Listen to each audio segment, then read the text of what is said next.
보여주신 예수님의 이름으로 기도드립니다. 아멘.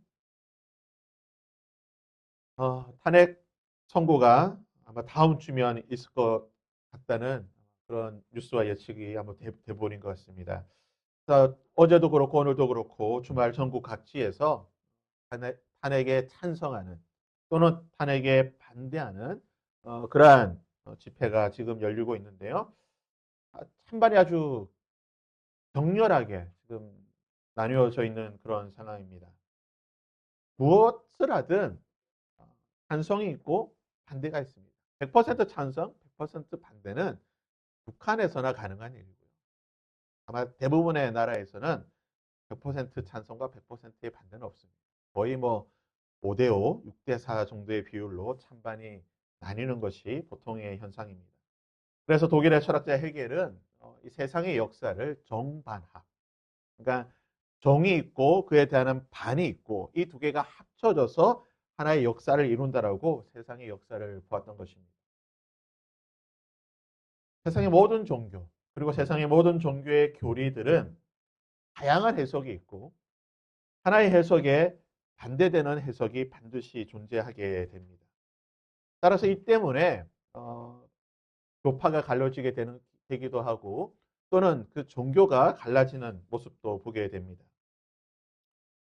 기독교는 종교회라고 불리는 동방교회 그리고 서방교회로 분열이 되었는데요. 이 분열의 아주 중요했던 원인이 필요케 논쟁이라고 불리는 성령께서 어디로부터 나오는가? 성령께서 성부 하나님께로만 나오는 것인가?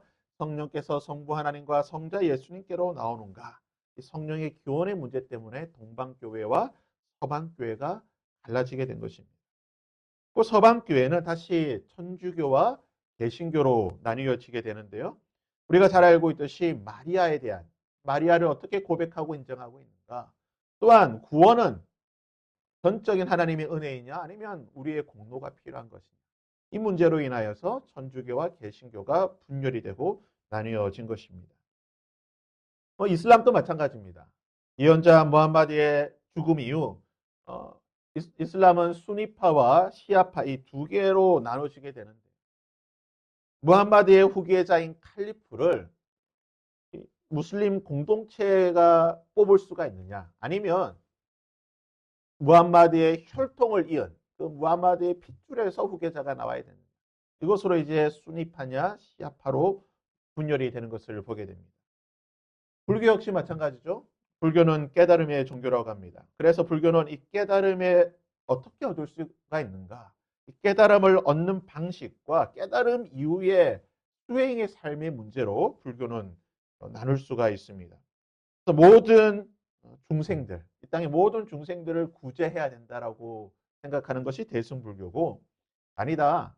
모든 중생은 필요 없고 나 자신, 내가 중요하기 때문에 내가 해탈하는 것이 중요하다. 깨달음을 얻는 것이 중요하다라고 하는 이 소승불교로 나눌 수가 있습니다. 그리고 또다시 소승불교에서는 깨달음을 얻을 때 깨달음을 얻고 이후에 수행이 필요하느냐 아니면 깨달음을 얻고 난 뒤에 수행이 필요 없느냐에 따라서 도노 돈수냐 도노 점수냐로 나누게 됩니다. 학창 시절에 한두 번쯤은 들어봤을 것 같은데요. 제 기억으로는 이것이 국사 시험에 반드시 나왔던 문제입니다. 그래서 국사 시간에 도노 돈수, 도노 점수를 누가 주장했고 이것이 어떤 의미가 있는지를 수능에도 여러 번 출제되었던 기출 문제로 알고 있는데요. 이 도노 돈수라고 하는 것은 깨달음을 얻고 난 뒤에는 더 이상 수행이 필요 없다. 나는 깨달은 자기 때문에 부처가 되었기 때문에 수행할 필요가 없다라고 하는 것이 이제 도노 돈수라는 입장이고요. 도노 점수는 아니다. 깨달음을 얻더라도 수행은 필요하다. 우리가 열반에 이르기 위해서는 수행이 필요하다라고 주장하는 것이 이 도노 점수라고 합니다. 설교 시간에 이제 불교의 교리에 대해서 길게 이야기할 필요는 없고요. 오늘 본문의 설교의 제목을요. 도노 점수의 믿음이라고 제가 정해봤습니다. 우리의 구원과 믿음이라고 하는 것이 이 불교에서 말하고 있는 이 도노 점수와 상당히 좀 유사한 면이 있다는. 그리고 오늘 본문의 말씀을 통해서 보게 되면 우리의 구원의 여정이 구원을 받는 것과 그 구원을 받는 방식과 그 구원을 받고 난 뒤에 우리의 삶이 불교에서 말하고 있는 이거와 너무나 유사하기 때문에 오늘의 말씀의 설교의 제목을 한번 그렇게 정해봤습니다. 도노 점수의 관점에서 이 우리의 구원과 믿음의 여정이 과연 어떤 게 이루어지고 있고 나는 그 여정 가운데 어떤 모습을 가지고 있는가 한번 좀 살펴보았으면 좋겠고요. 특별히 이 부분에 대해서 제가 찾아보니까 이 천주교의 유명한 프랑스의 신부가 그리고 또 굉장히 진보적인 입장을 가지고 있는 어떤 목사님께서 이미 이 문제에 관해서 도노 점수와 우리 기독교의 구원의 관계에 대해서 이 비교 논문을 썼더라고요. 관심이 있으신 분들 좀 찾아보시면 아마 좀 재밌는 주제이지 않을까 생각이 됩니다. 다시 한번 이 도노 점수가 무슨 뜻인지 한번 생각해 보겠습니다. 깨달음은 한순간이지만, 즉 깨닫는 것은 한순간 단번에 깨닫게 되지만 깨닫고 난 뒤에 열반의 해탈의 경지에 이르기까지 지속적으로 끊임없이 수행을 하고 또 연구를 해야 된다는 것이 이 도노 점수라고 하는 이 불교의 수행법입니다. 유다서는요, 한 장으로 된 아주 짧은 성경입니다. 뭐 요한 2서, 요한 3서 계속해서 빌레모서 한 장으로 된 짧은 성경인데요. 자, 그렇다면 이 유다서는 누가 기록했는가? 본문 1절에 보면요. 이렇게 기록합니다. 예수 그리스도의 종이요 야고보의 형제인 유다. 성경에 보면요. 유다라고 하는 사람이 여러 명 나옵니다. 근데 이 유다라고 하는 이름이 굉장히 당시에는 흔한 이름이었어요. 우리로 치면은 뭐 요즘 많이 짓는 이름처럼 흔한 이름이죠. 예수라고 하는 이름 그리고 요한이라고 하는 이름 역시 마찬가지로 당시에는 굉장히 흔한 이름이었어요. 마을에 가면 몇 명이 있는 거예요. 유다라고 하는 이름, 예수라고 하는 이름, 뭐 요한이라고 하는 여러 명이 있으니까 누가 누군지 어떻게 구분하느냐? 그 사람의 부모, 그 부모의 이름이 뭐냐? 또는 이 사람이 어느 마을 출신이냐로 구분하게 됩니다. 그래서 예수님의 제자 가운데 이제 가룟 유다가 있습니다. 이 가룟 유다라고 하는 뜻은 가룟이라고 하는 그 지방에서 온 유다. 가룟이라고 하는 출신을 가지고 있는 유다라는 뜻입니다. 자, 여기서 예수 그리스도의 종이요 야고보의 형제인 유다. 유다는 자신에 대해서 뭐라고 소개하고 있습니까? 가족 관계를 통해서 설명합니다. 예수 그리스도의 종이요 야고보의 형제다. 나의 형, 나의 형제는 야고보다라고 소개하고 있는데요. 신약 성경을 보게 되면 야고보의 형제라고 불리는 사람은 단 한 명뿐입니다. 야고보의 형제 유다라고 불릴 수 있는 사람 한 명뿐인데 바로 예수님의 동생 야고보 그리고 그의 동생인 유다입니다. 마가복음 6장 3절에 보면 예수님의 가족 관계를 기록하고 있는데요. 이 사람 예수는 마리아의 아들 목수가 아니냐? 야고보와 요셉과 유다와 시몬의 형제가 아니냐? 그의 누이들이 우리와 함께 있지 아니하냐? 그러니까 예수님이 첫째고요. 예수님 밑으로 적어도 남자 동생이 몇 명입니까? 야고보, 요셉, 유다, 시몬 4명이 있다는 거예요. 그리고 누이들, 동생들, 여동생들도 몇 명인지는 모르겠지만 있다라고 기록하고 있습니다.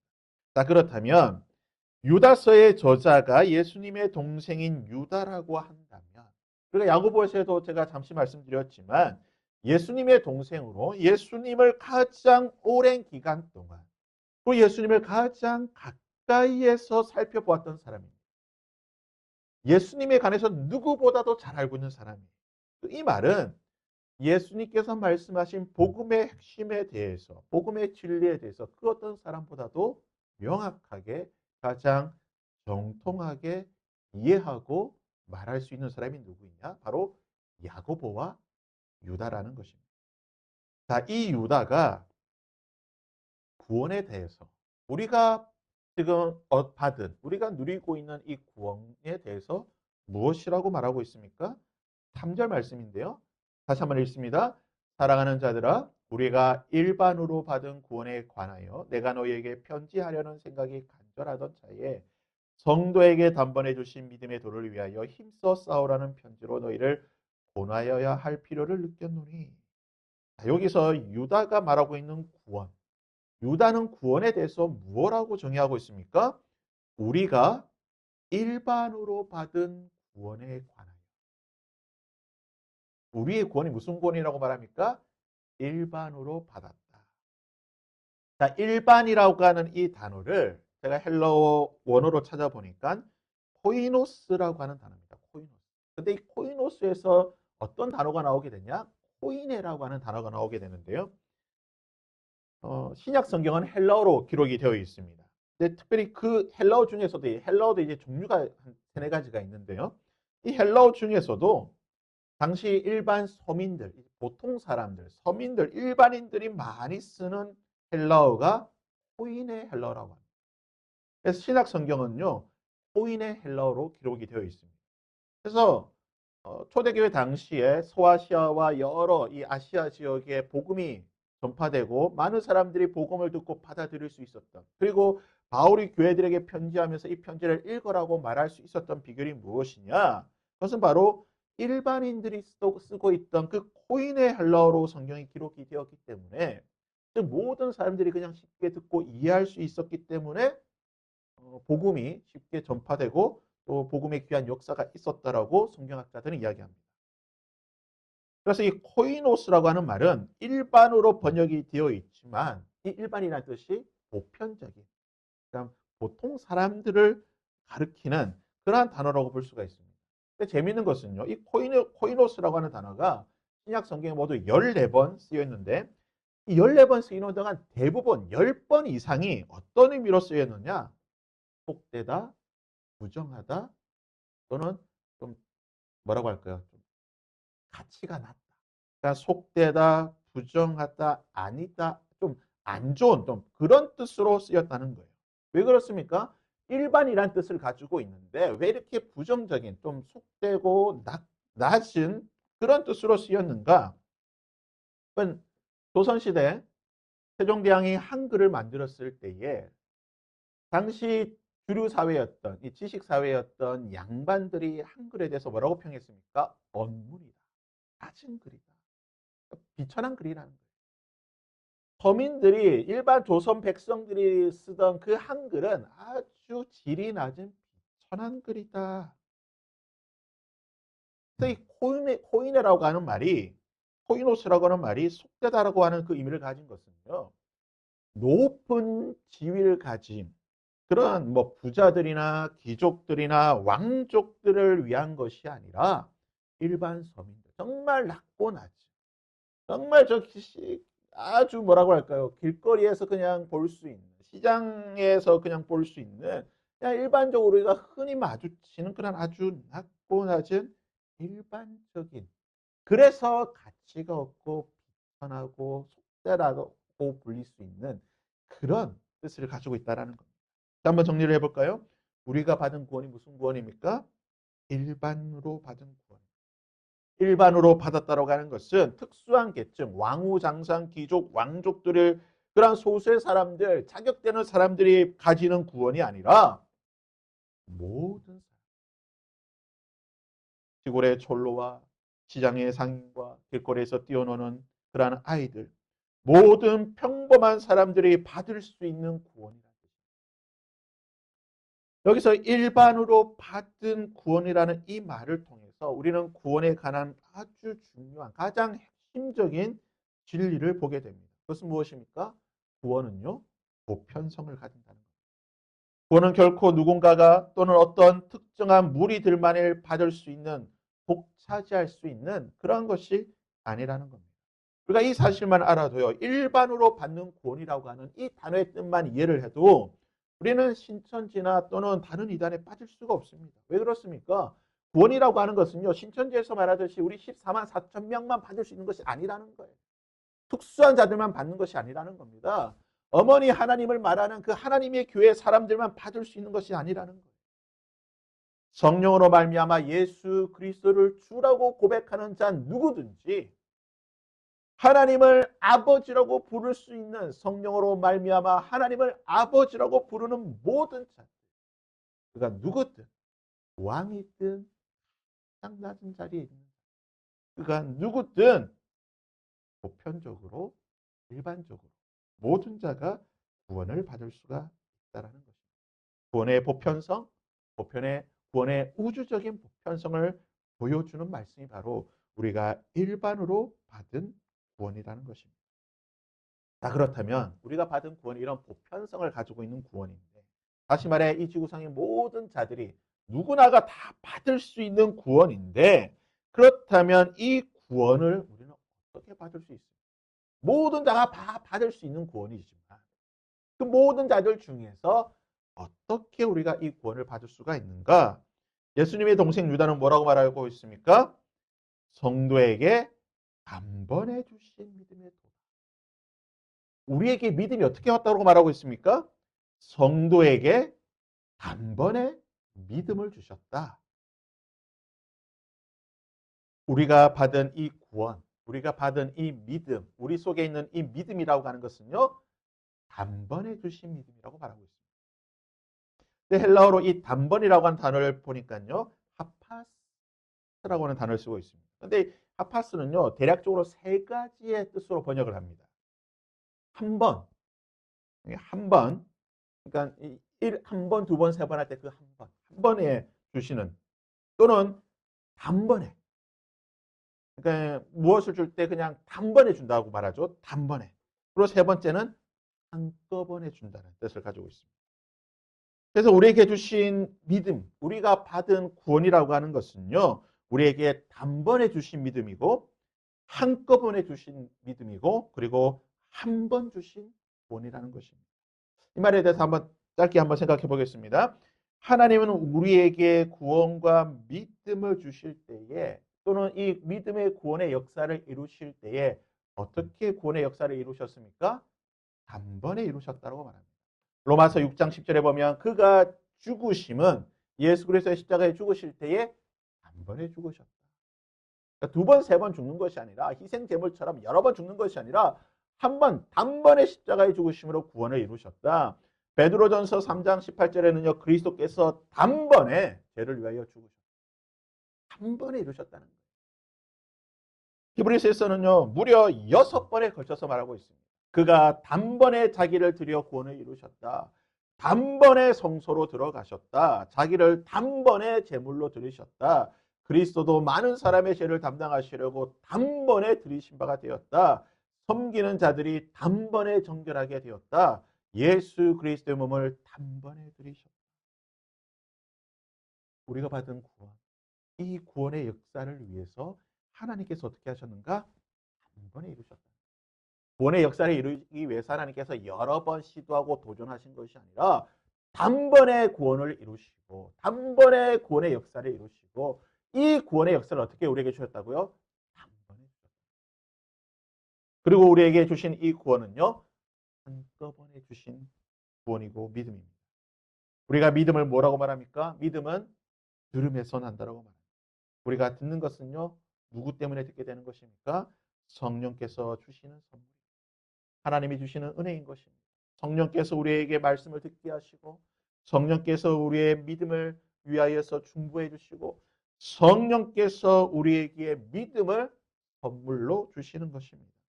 그래서 우리가 믿음이라고 하는 것을 생각할 때에 성령과는 떼어서 생각할 수가 없는 거예요. 우리 안에 믿음이 있다고 하는 것은요. 성령께서 우리 안에 역사하신다는 것입니다. 우리에게 믿음이 생겼다, 믿음이 자란다고 하는 것은 성령께서 우리에게 믿음의 역사를 이루어 가신다는 것입니다. 그래서 우리 속에 믿음이 있다, 내 안에 믿음이 있다, 내가 믿음이 자란다고 할 때는 성령께서 우리 가운데 계시고 성령께서 내 가운데 충만하게 역사하신다라고 우리는 고백하게 되는 것입니다. 그렇다면 성령께서 우리에게 어떻게 임하십니까? 우리 가운데 성령의 그 역사와 은혜가 어떻게 임하는 것입니까? 요엘서 2장 28절 29절에 보면요. 이렇게 말하고 있습니다. 그 후에 내가 내 영을 만민에게 부어주리니 내가 또 내 영을 남종과 여종에게 부어줄 것이다. 하나님께서 믿는 자들에게 성령을 주시는데 어떻게 주신다고 말합니까? 부어주신다고 말합니다. 이 말의 히브리어를 보게 되면요. 샤바크라고, 붓다라고 말은 샤바크라고 하는 단어인데 이 말은요. 쏟는다는 뜻이 있어요. 그러니까 쏟는데 그냥 쫄쫄쫄 쏟는 게 아니라 한꺼번에 그릇이나 항아리에 물을 가득 담아놓고 그냥 한 번에 뒤집어서 쏟아낼 때에 이 샤바크라고 하는 단어를 쓰게 돼요. 즉 하나님께서 우리에게 성령을 주시고 우리에게 믿음을 주실 때 어떻게 주십니까? 쏟아 한꺼번에 부어 주신다는 것.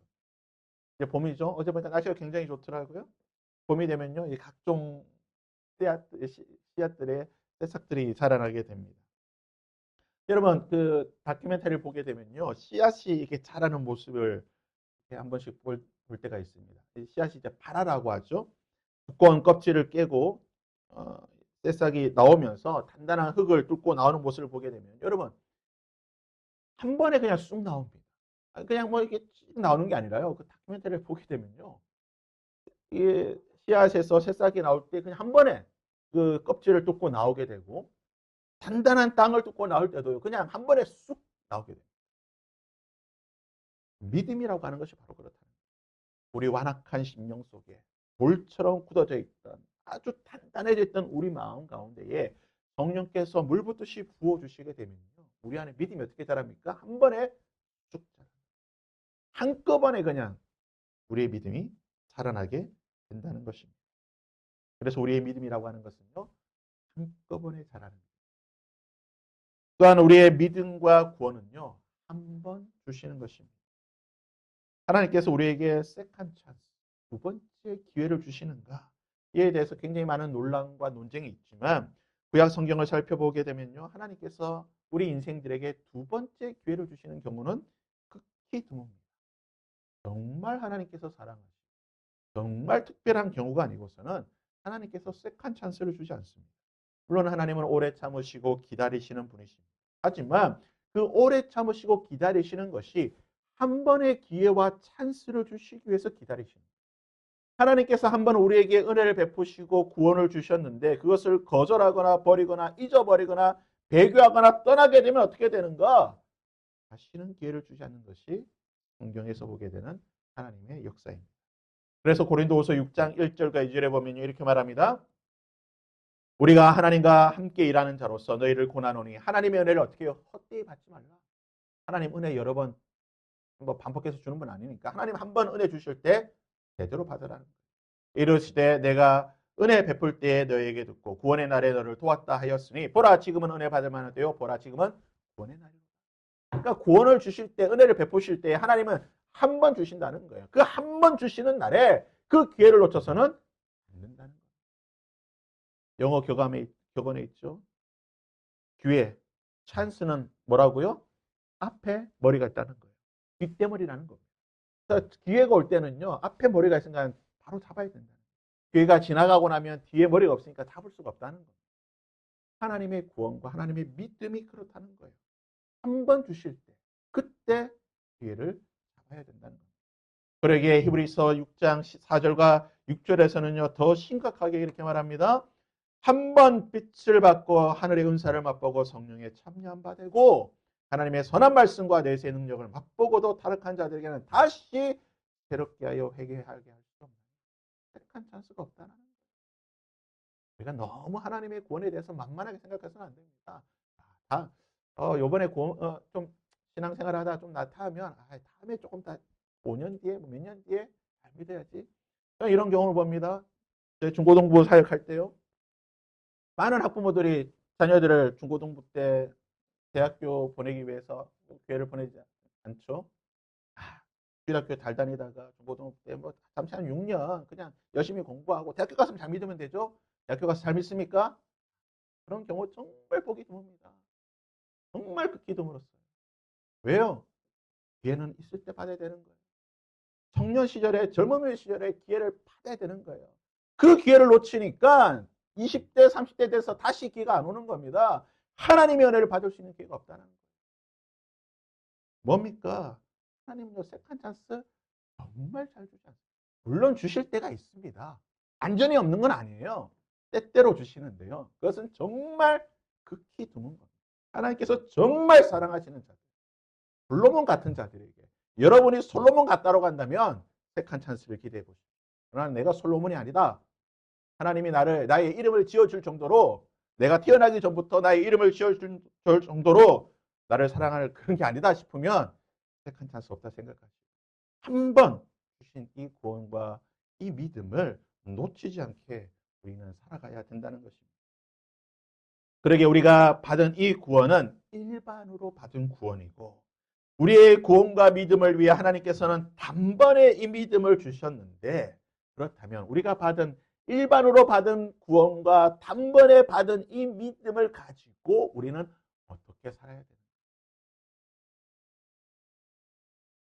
예수님의 동생 유단이 이렇게 말합니다. 힘써 싸워. 너희가 힘써 싸워.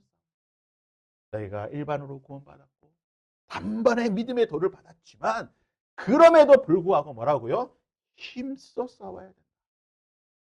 헬라 성경에 보면요. 헬라 성경은요. 모두 한 5,400에서 5,500 단어로 고유한 단어로 되어 있고요. 이 단어가 이제 여러 가지 변형과 조합을 이루어서 약 13만 8천 단어가 헬라 성경에 기록이 되어 있습니다. 그러니까 헬라 성경은요. 13만 8천 개의 단어로 되어 있다고 보시면 되는데 이렇게 많은 단어로 쓰여져 있는데 단 한 번 쓰인 단어가 종종 있어요. 그냥 성경 중에 딱 한 번 나오는 단어가 종종 있는데 오늘 본문의 말씀에 나오는 힘써 이 단어가요. 에파고니조마이라고 하는 단어인데 유다가 단 한 번 썼던 단어. 다른 성경에 나오잖아요. 이 본문에만 딱 한 번 나오는 단어인데요. 투쟁한다, 싸운다, 정복한다. 말 그대로 싸운다는 뜻이에요. 근데 재밌는 것이 이 단어의 동사의 형태입니다. 동사의 형태가 중간태입니다. 헬라어 문법에서 중간태라고 하는 것은요. 내가 자발적으로 하는 행동 또는 내가 하는 행동을 강조할 때에 내가 하는 행동을 강조하거나 또는 내가 하는 그 행동이 자발적인 행동일 때에 이 중간태 용법을 쓰게 되는데요. 즉 내가 힘써 싸운다는 것이 무슨 의미입니까? 내가 싸우는 것은요. 누가 시켜서 싸우는 싸움이 아니라 떠밀려서 하는 싸움이 아니라는 겁니다. 나 스스로 자발적으로 싸운다는 거예요. 그리고 이 싸움을 어떻게 해야 됩니까? 싸우는데 어떻게 싸웁니까? 힘써 싸우는 거예요. 싸우고 또 싸우고 내가 할 수 있는 모든 것을 다해서 싸우고 자나깨나 잊지 않고 계속해서 싸우는 것. 이것이 뭡니까? 힘써 싸운다. 군대를 가면요. 5분 대기조가 있습니다. 5분 대기조는 말 그대로 비상사태가 걸리면 5분 안에 무장을 하고 전쟁에 나가는 사람들을 5분 대기조라고 합니다. 우리가 바로 그러한 영적인 5분 대기조다. 싸울 준비가 언제든지 되어 있어야 돼요. 그런데 우리는 누구와 싸웁니까? 우리의 싸움의 대상이 누구입니까? 에베소서 6장 12절입니다. 우리의 씨름은 혈과 육을 상대하는 것이 아니요 통치자들과 권세자들과 이 엄의 세상의 주관자들과 하늘에 있는 악의 영들을 상대합니다. 우리의 싸움은요 에베소서의 말씀처럼 먼저는 혈과 육이 아니라 우리의 싸움은 통치자들과 권세자들과 이 어둠의 세상 주관자들과 하늘에 있는 악의 영들, 즉 외부에 있는 복음의 대적들. 이들이 우리의 싸움의 대상이다. 이들은 복음을 회방하는 자들입니다. 우리의 믿음을 빼앗기 위해 우리를 구원의 방주에서 파송키 위해 끊임없이 우리를 유혹하고 미혹하고 세상의 초등학문으로 우리를 혼란케 하는 온갖 거짓과 술수와 가머니설로 우리를 혼란케 하는 자들입니다. 우리는 이러한 거짓된 자들과 악한 자들과 세상의 권세들과 싸워야 한다는 것입니다. 요즘 한국교회를 보면 너무나 안타까운 현실이 있습니다. 한국교회가 너무나 지금 싸우고 있는데요. 진리 문제로 우리가 싸우는 것이 아니라 지금 정치적인 문제로 지금 나누어서 싸우고 있는데 내부 총질이라고 하죠. 서로가 서로를 향해 총질을 하고 싸우고 있습니다. 두 번 다시 보지 않을 것처럼 이렇게 싸우고 있는데요. 탄핵의 결과가 어떻게 나올지 모르겠지만 과연 이 이후에 서로가 서로에게 대해서 어떻게 대하고 볼 수가 있을까? 여러분, 우리의 총구는요. 내부가 아니라 적을 향해 됩니다. 외부를 향해 쏘아야 되는 것입니다. 우리의 총구의 방향, 우리의 칼끝은 정확하게 세상 외부를 향해서 복음의 대적들을 향해서 향해야 된다는 것입니다. 또한 우리는 무엇을 향해 싸워야 됩니까? 나 자신과 싸워야 됩니다. 바울은 자신의 영적인 아이들을 했던 디모데에게 이렇게 말씀하였습니다. 유언과도 같은 말씀이죠. 디모데 전서 4장 15절입니다. 이 모든 일에 전심전력하여 너의 성숙함을 모든 사람에게 나타내라. 예전 성경에는요. 밑에 나와 있죠. 이 모든 일에 전심전력하여 너의 진보를 모든 사람에게 나타내라. 여러분 믿음이라고 하는 것은요. 잘하는 것입니다. 잘하지 않는 믿음은 하나님께서 말씀하시기를 예수님께서 열매 맺지 않고 잘하지 않는 믿음은 죽어버리겠다. 죽은 믿음인 것입니다. 거짓된 것입니다. 잘라버려야 될 믿음인 것이에요. 그래서 우리의 믿음이라고 하는 것은요, 성숙함, 열매를 맺어야 되는 것이고 진보, 발전하고 자라야 한다는 것입니다. 어제의 믿음과 오늘의 믿음이 달라야 되는 것이에요. 하루하루가 달라져야 되는 것입니다. 뒤로 물러나거나 퇴보하는 믿음이 아니라 성숙하고 전진하고 발전하고 나아가는 믿음이 되어야 한다는 것입니다. 이를 위해서 우리는 무엇을 해야 되는 것입니까? 사도행전 17장 11절에 보면요. 믿음의 사람들이었던 베레아 사람들은 데살로니가에 있는 사람들보다 더 너그러워서 간절한 마음으로 말씀을 받고 이것이 그러한가 하여 날마다 성경을 상고하고, 이 부분에 대해서는 다시 한번 좀 말씀 묵상하는 때 한번 좀 깊이 나누도록 하고요. 오늘 말씀해 보니까요, 베레아 사람들 뭐라고 말합니까? 날마다 상고하여. 제가 헬라 단어로 이 상고하다는 뜻을 찾아보니까요, 이것은 그냥 단순히 뭐 조사한다는 뜻을 가지고 있는데, 뭐 연구하고 조사하고 살펴본다는 뜻이 있는데, 굉장히 이것도 법적인 그런 용어입니다. 재판관이 죄인을 신문할 때에 어떻게 신문합니까? 대충 그냥 뭐 너 뭐 어디 무슨 죄 지었어 어떻게 해서 이렇게 하지 않죠? 검사나 형사가 죄인을 신문할 때는요, 정말 탈탈 털어버립니다. 그 예전에 방송에 한번 나온 적이 있죠. 어떤 여인이 그 지금 대통령 앞에서 대통령 검사 시절에 검사 조사받을 때 너무나 무서워가지고, 그 검사하는 것들이 너무나 무서워가지고 그냥 여성에도 불구하고 그 자리에서 그냥 실례를 해버렸다고.